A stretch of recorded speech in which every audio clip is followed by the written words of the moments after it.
এটা child's beauty নামৰ লেসনটোৰ প্ৰথম প্ৰশ্নটো দিছে match the following fact about the story you just read এতিয়া আমাক মানে দুটা কলম দি দিছে এ আৰু বি আমি মিলাব কৈছে এতিয়া মই কোৱেশ্চনটো নিলিখিলো ডাইৰেক্ট আনসাৰ বক্সটো লিখি দিছো এতিয়া এ যোনটো আকবৰ আছিল আকবৰটো হ'ব সি লগত মিলিব was the emperor আকবৰ মানে emperor আছিল ৰজা আছিল ইয়াত সালিম কোন আছিল আকবৰৰ পুতেক আছিল আকবৰ son এছাত বীৰবল কোন আছিল এটো বি টু হ'ব was a minister in the court of আকবৰৰ কোৰ্টৰ মানে যোনটো থকা মিনিষ্টাৰবোৰ যোনবোৰ থাকে বীৰবল এজন মিনিষ্টাৰ আছিল তাৰপিছত ডি টু হৈছে the young prince কোন আছিল সালিম's son মানে সালিমৰ পুতেক আছিল young যোনটো প্ৰিন্স বুলি কৈছিল এটা আমাক 2 নম্বৰটো দিয়া আছে do you remember the story rearrange the sentence as they happen in the story to see how well you remember what happened মানে rearrange মানে আকৌ এইখিনি মিলাই কিনে লিখিব কৈছে যাতে সেই লেসনটোৰ লগত গুটে লাইন বাই লাইন এই লেসনবোৰ মিলি যায় যেনেকৈ এই লাইনটোৰ পিছত যদি থাকে তেনেহলে এই লাইনটো আমি ওপৰত লিখিব লাগিব হেনেকে এটা ফাৰ্স্ট যোনটো সি লাইনটো আছিল সেই সি টো ফাৰ্স্ট হ'ব তাৰপিছত বি টো মানে মই ইয়াত অকল এইকেইটাৰ নাম লিখি দিছো তোমালোকে নিজে লিখিব লাগিব বাকিখিনি এটা প্ৰথমতে সি টো লিখিবা তাৰপিছত বি টো লিখিবা তাৰপিছত এ টো তাৰপিছত ডি টো তাৰপিছত ই টো তাৰপিছত জি এইচ এফ জে আই হেনেকে আই লৈকে লিখি দিবা আই টো একেবাৰে লাষ্টত হ'ব আই টো হৈছে Akbar agri with Birbal that all parents find their own children beautiful এইটো হৈছে লাষ্টৰ লাইনটো এনেকৈ সিৰিয়ালি মিলাই কিনে লিখি দিলে ইয়াৰ আনসাৰখিনি হৈ যাব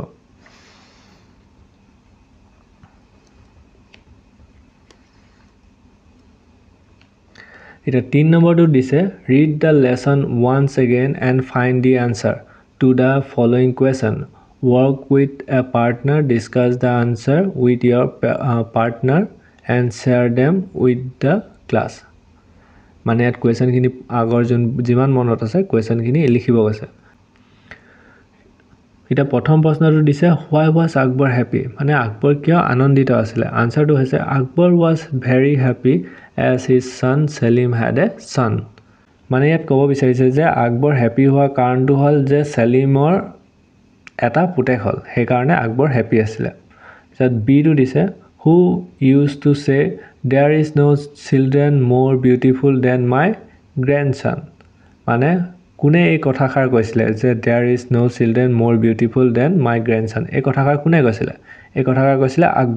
আকবৰ used to say বুলি লিখি কিনে ব্ৰেকেটত যোনটো আছে গুটেটো লিখি দিবা তাৰপিছত সি টো দিছে why did each minister bring a child to the court মানে প্ৰত্যেকটো মিনিষ্টাৰে এটা ল'ৰা কোৰ্টলৈ মানে ৰাজসভালৈ কিয় লৈ আনিছিল আনসাৰটো হৈছে each minister bring a child to the court so that they can judge the most beautiful child in the entire country মানে each minister প্ৰত্যেকজন মিনিষ্টাৰে এটা ল'ৰা লৈ আনিছিল কাৰণ তেওঁলোকে জাজ কৰিব পাৰে যে কোনটো সবতছে ধুনীয়া ল'ৰা হয় এই গুটে দেশখনত থকা এটা ডি টো দিয়া আছে why did not Birbal bring any child মানে ইয়াত কৈছে যে বীৰবলে ল'ৰা এটাও কিয় অনা নাছিল কাৰণ প্ৰত্যেকটো মিনিষ্টাৰে এজন ল'ৰা লৈ আনিছিল কিন্তু বীৰবলে এজনো অনা নাছিল এটা আনসাৰটো হৈছে Birbal did not bring any child because the mother of the child refused him to bring her child to the court as she did not want strangers to cast an evil eye on her child মানে বীৰবলে কৈছিলে যে বীৰবলে এটাও ল'ৰা নানিলে কাৰণ প্ৰত্যেকটো ল'ৰাৰ মাকে তাক মানে পুতেকটোক দিবলৈ বিচৰা নাছিল কাৰণ তেওঁলোকে ভাবিছিলে মানে হিহতে মানে মাক কিজনীয়ে ভাবিছিলে যে যদি আমি এজন অচিনাকি মানুহক আমি যদি ল'ৰাটো দি দিও তেনেহলে তেওঁলোকে বেয়া মন্ত্ৰচন্ত্ৰও কৈ দিব পাৰে বা কালা জাদু কৈ দিব পাৰে বুলি কৈছিল তাৰপিছত ই টো দিছে why did Akbar and the minister go in discuss to see the child that Birbal could not bring to court মানে কোৱেশ্চনটোত কৈছে যে কি কাৰণে আকবৰ আৰু মিনিষ্টাৰ সকলে ডিসগাইজ মানে নিজৰ ৰূপ সলনি কৰি হে ল'ৰাটোক চাবলৈ গৈছিল যোনটোক বীৰবলে কোৰ্টলৈ মানে ৰাজসভালৈ নানিলে মানে আনিব নোৱাৰিলে এটা আনসাৰটো হৈছে Akbar and the minister go in disguise to see the child that Birbal could not bring to the court because child's mother refused to bring the child to the court. মানে ডিসগাইজ মানে লুকাই আকবৰ আৰু মিনিষ্টাৰখিনিয়ে লুকাই গৈছিলে যে ল'ৰাটোক চাবলৈ যোনটোক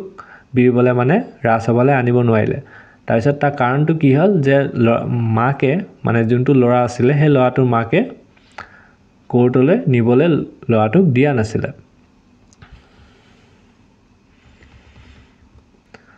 এতিয়া F2 দিছে why did the mother of the child scream at Akbar scream মানে চিঞৰা এতিয়া মানে কেঁচুৱাটোৰ মাকে কিয় আকবৰক দেখি চিঞৰিলে এতিয়া আনসাৰটো দিছে the mother of the child screamed at Akbar because Akbar said he had never seen a child uglier than this child এই কেঁচুৱাটোৰ মাকে সেই কাৰণে চিঞৰিলে কাৰণ আকবৰে ক'লে যে মই জীৱনত ইয়াতকে দেখিবলৈ বেয়া ল'ৰা ক'তো দেখা নাই তাৰপিছত জিৰো দিছে what did Akbar realize মানে আকবৰে কি বুজি পালে হেকত মানে আকবৰে কি বুজি পালে তাৰপিছত আনসাৰটো হৈছে Akbar realized that all parents find their own children beautiful মানে আকবৰে লাষ্টত এইটোৱে অনুভৱ কৰিব পাৰিলে যে প্ৰত্যেকটো মাক বাপেকে নিজৰ ল'ৰা ছোৱালীক ধুনীয়াই দেখে ইয়াৰ 4 নম্বৰটো দিছে find out from the lesson who said the following sentence write the name of the person next to each sentence মানে ইয়াত কৈছে যে এই লাইনটো কোনে কৈছিলে মানে কোৱেশ্চনটো যোনকিটা লাইন দিছে কোনে কৈছিলে আৰু তাৰ মানুহজনৰ নাম কিনাৰত লিখি দিব কৈছে এটা প্ৰথমটো প্ৰশ্ন হয় I have মানে প্ৰথম লাইনটো দিয়া আছে I have found a child who is the most beautiful child in the entire country মানে মই গোটেই দেশখনত ভিতৰত সবচে ধুনীয়া দেখা ল'ৰাটো বিচাৰি পাই গলো এই কথাকাৰ কোনে কৈছিলে এই কথাকাৰ কৈছিলে বীৰবল তাৰপিছত B2 দিছে if this is so we can go and see the child in disguise মানে যদি এটো সত্য হয় তেনেহলে আমি ল'ৰাটো চাবৰ কাৰণে আমাৰ ৰূপ সলনি কৰি যাম বুলি কৈছিলে এই কথাকাৰ কোনে কৈছিলে আকবৰে কৈছিলে এতিয়া C2 দিছে he is the most beautiful child God could have given me মানে এইটোৱে হৈছে সবচে ধুনীয়া ল'ৰা যোনটো ভগৱানে মোক দিছে এই কথাকাৰ কোনে কৈছিলে আকবৰে কৈছিলে তাৰপিছত D2 দিছে then we can judge for ourselves তাৰপিছত D2 কৈছে যে তেনেহলে আমি নিজেই দেখোন জাজ কৰিব পাৰিম জাজ মানে পৰীক্ষা নিৰীক্ষা কৰিব পাৰিম সো পৰীক্ষা নিৰীক্ষা নহয় মানে জাজ কৰা মানুহক যেনেকৈ জাজ কৰে হেনেকৈ কৈছে তেনেহলে এই কথাকাৰ কৈছিলে ওৱান মিনিষ্টাৰ মানে মিনিষ্টাৰৰ ভিতৰত এজন মিনিষ্টাৰে কৈছিলে এটা 5 নম্বৰটো দিছে যে খালি ঠাই যোনখিনি আছে সেইখিনি ফিল আপ কৰিব লাগে সেইখিনি তোমালোকে কিতাপ চাই কেনে ফিল আপ কৰি লবা বা এইখিনি স্কুলত লিখাব মই হেতু কাৰণে এইখিনি কৰোৱা নাই এটা 6 নম্বৰটো দিছে let's practice using adjective of degree and see how much you remember এই খালি ঠাই যোনখিনি আছে সেইখিনি আমি ফিল আপ কৰিব লাগে the answer টো হৈছে ফাৰ্স্ট টো দিছে ugly comparative degree টো হৈছে uglier তাৰপিছত ugliest এনেকে angry angrier angriest তাৰপিছত dirty dirtier dirtiest তাৰপিছত big bigger biggest এই গোটেইকিটা লিখি লবা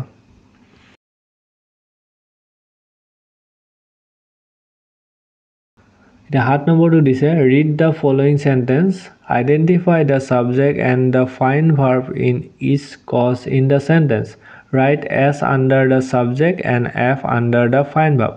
মানে S লিখিব কৈছে যদি subject টো হয় আৰু F লিখিব কৈছে যদি find verb টো হয় এইকিটা কোৱেশ্চন কিটা দিয়া আছিল আমি আনসাৰ কৰিম এটা কোৱেশ্চন কিটা তুমি লিখি লবা মই ইয়াত যেহেতু কোৱেশ্চন কিটা দিয়া আছে সেইকাৰণে মই কোৱেশ্চন কিটা না লিখা ডাইৰেক্ট আনসাৰ লিখি দিছো the first যোনটো দিছে he played cricket for the school team এটা এটো দিছে সাবজেক্ট মানে হৈছে জুনে খেলিছে কোনে খেলিছে হি খেলিছে সো হি টো হৈ গল সাবজেক্ট তাৰপিছত ফাইন ভাৰ্ব টো হৈছে কি কৰিছে খেলিছে না খেলাটো হৈ গল প্লে মানে সোয়া সাবজেক্ট টো হয় জুনে কৰিছে আৰু ফাইন ভাৰ্ব টো হৈছে যি কৰিছে এতিয়া যদি ধৰিলা মু কথা কয় মই অসমীয়াত যদি এটা एग्जांपल দিও মই ভাত খাইছো কোনে ভাত খাইছে মই খাইছো কি খাইছো ভাত খাইছো খোৱাটো হৈ গল ফাইন ভাৰ্ব আৰু সাবজেক্ট টো হৈ গল মই ভাত খোৱা মানে কাম এটা কৰি আছো তো আচ্ছা হেনেকে বি টো দিছে Rita will not come today because she has gone to town তে ইয়াত সাবজেক্টটো হ'ব ৰীতা মানে ৰীতা কথা কৈ আছে ৰীতা ফাইন ভাৰ্বটো হ'ল উইল নট কাম মানে নাহে অহা নহয় এইটো এটা কাম হয় 3 নম্বৰটো দিছে she took the umbrella as it was raining মানে তাই আমব্ৰেলাটো লৈ ল'লে ছাতিটো লৈ ল'লে এতিয়া ইয়াত কি হ'ব she টো হৈ গ'ল সাবজেক্ট আৰু ফাইন ভাৰ্বটো হৈছে took মানে লৈ ল'লে ছাতিটো লৈ ল'লে ছাতিটোতো ফাইন ভাৰ্ব হ'ব নোৱাৰে সেইটো কাৰণে tookটো হ'ব হেনেকে 4 নম্বৰটো দিয়া আছে I forget to bring my book মানে মই কিতাপখন আনিব পাহৰি গ'লো তেনেহলে I টো হ'ব সাবজেক্ট আৰু ফাইন ভাৰ্বটো হৈছে forget মানে পাহৰাটো আৰু 5 নম্বৰটো হেনেকে সাবজেক্টটো হ'ব run আৰু ফাইন ভাৰ্বটো হ'ব was reading অকল ৰিডিংও লিখিব পাৰা was মানে past tense আছিল কাৰণে মই was reading লিখি দিলো এতিয়া 11 নম্বৰটোত আমাক দিছে যে choose the correct synonyms for the option given below synonyms মানে যেনেকৈ অসমীয়াত সমাৰ্থক শব্দ বুলি কয় হেনেকৈ ইংলিছত সমাৰ্থক শব্দটোক synonyms বুলি কয় মানে সমাৰ্থক শব্দ বিচাৰিব কৈছে synonyms এটা প্ৰথমটো দি দিছে বিউটিফুলক আমি সমাৰ্থক শব্দ কি বুলি কওঁ বিউটিফুল মানে ধুনীয়া দেখিবলৈ প্ৰিটি বুলি কওঁ প্ৰিটি মানেও ধুনীয়া তাৰ পিছত বি টো দিছে হ্যাপি মানে হৈছে আনন্দ তে হ্যাপিৰ সমাৰ্থক হৈছে গ্ল্যাড তাৰ পিছত সি টো দিছে ডাৰ্টি মানে হৈছে লেতেৰা সো ডাৰ্টি সমাৰ্থক শব্দ হৈছে ফিল্থি মানেও লেতেৰা তাৰ পিছত ডি টো দিছে স্কেয়াৰ্ড মানে ভয় খোৱা স্কেয়াৰ্ড টো সমাৰ্থক শব্দ হৈছে afraid মানে ভয় খোৱা তাৰ পিছত ই টো দিছে ডিসগাইজ মানে লুকুৱা যেনেকৈ তোমাৰ আকবৰ মিনিষ্টাৰ সকলে ডিসগাইজ কৰি কিনে গৈছিলে যে লৰাটো চাবলৈ ডিসগাইজ মানে ৰূপ সলনি কৰিছিলে সো ইয়া 4 নম্বৰটো হ'ব টু চেঞ্জ এপিয়াৰেন্স মানে নিজৰ ৰূপটো চেঞ্জ কৰা এটা আমাক এফ টো দিয়া আছে স্ক্ৰীম মানে হৈছে স্ক্ৰীমৰ সমাৰ্থক শব্দ হৈছে শাউটেড মানেও চিঞৰা